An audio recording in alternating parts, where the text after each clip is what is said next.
Good evening, I'm Camelia and this is KiniNews. DAP will maintain its position of not pushing for a coalition government to be formed in Johor. This is according to the party's Secretary General Anthony Loke. He said he had already told outgoing Johor DAP chief Liew Chin Tong last year not to seek such an agenda and that this position had not changed. Hakikatnya ialah bahawa ketika pilihan raya negeri pada tahun 2022, Barisan Nasional menang 40 kerusi. PH ketika itu lawan Barisan Nasional, kita menang 13. 12 PH campur 1 muda. Perikatan Nasional menang 3. Jadi Barisan Nasional dengan selesa boleh menubuhkan kerajaan negeri Johor dengan majoriti yang kuat.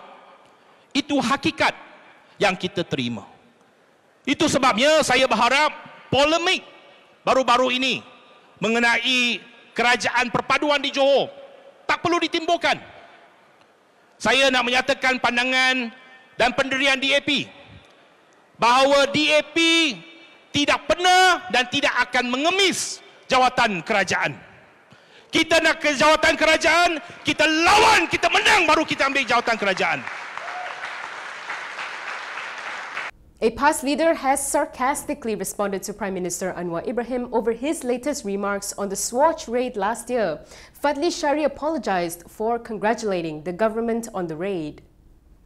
Past Information Chief Ahmad Fadhli Shaari has sarcastically apologized to the Home Minister and government. This is for congratulating the administration for its action in seizing Swatch watches celebrating lesbian, gay, bisexual and transgender rights last year. In a statement today, Fadhli said back then Home Minister Saifuddin Nasution Ismail said the action was taken as the watches were promoting a wayward culture that is against our religion and laws. However, he said he has to apologize for making the mistake of congratulating the government following the Prime Minister's latest statement where he disagreed with the action taken.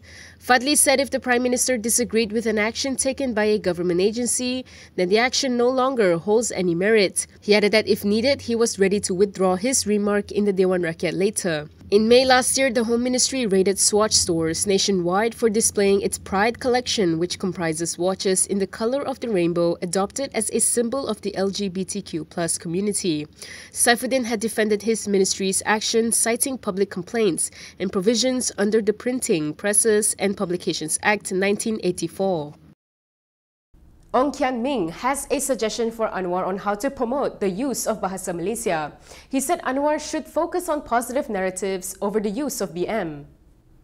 Former DAP lawmaker Ong Kian Ming has suggested that Prime Minister Anwar Ibrahim highlight positive narratives instead of negative narratives concerning the use of Bahasa Malaysia. In a statement today, he said this will encourage and incentivize others to use BM because it is in their interest to reach the wider BM-speaking community and not because it is being forced on them. He said this in response to Anwar's remarks against certain elite groups for their obsession with the English language, which has led them to underestimate the importance of Bahasa Melayu. Ong, who expressed strong support for the national language, said he believes that Anwar didn't mean to call out the many Malaysians who do not necessarily see themselves as part of the elite group who grew up in London, but who nonetheless use English, at least to a certain extent, in their workplace regularly.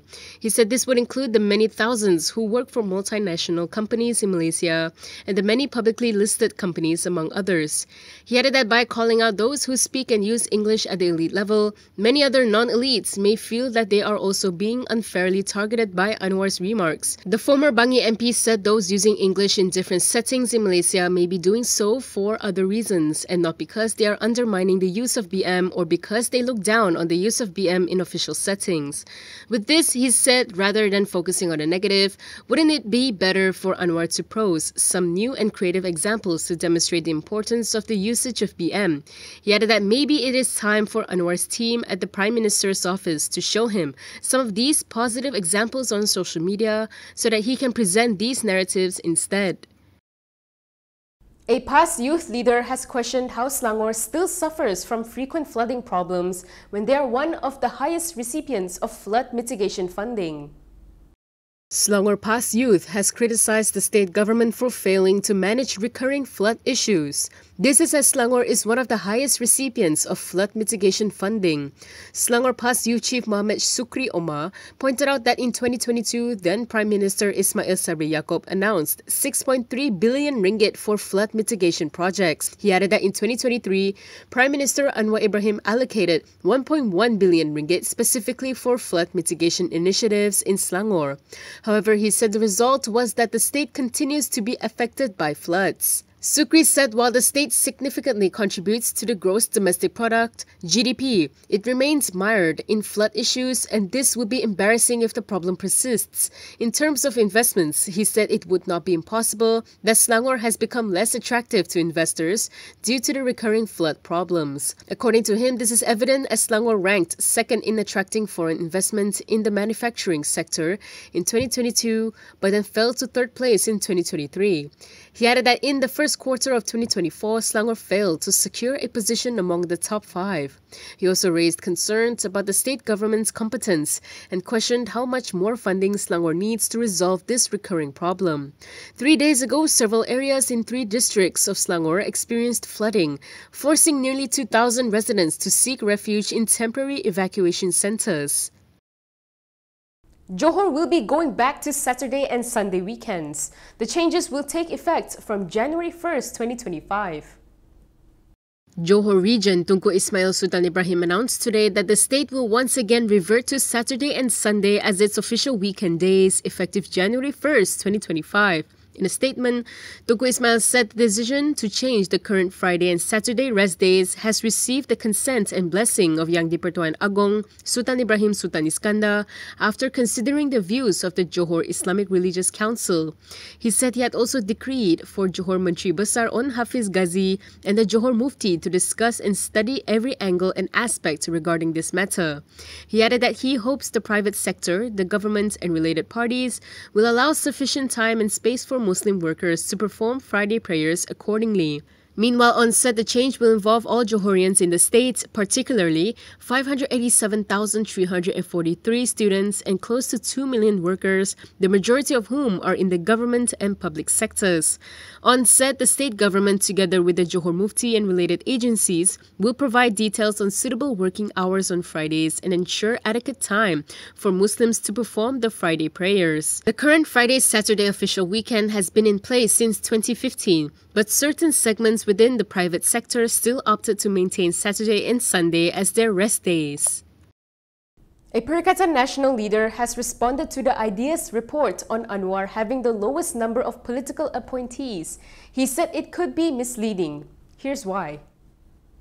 A Perikatan national leader has claimed that the relatively low number of political appointments made under Prime Minister Anwar Ibrahim was misleading.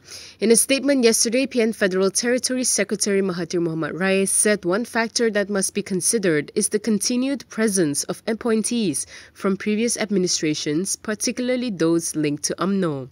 He said this in response to a report by the Institute for Democracy and Economic Affairs.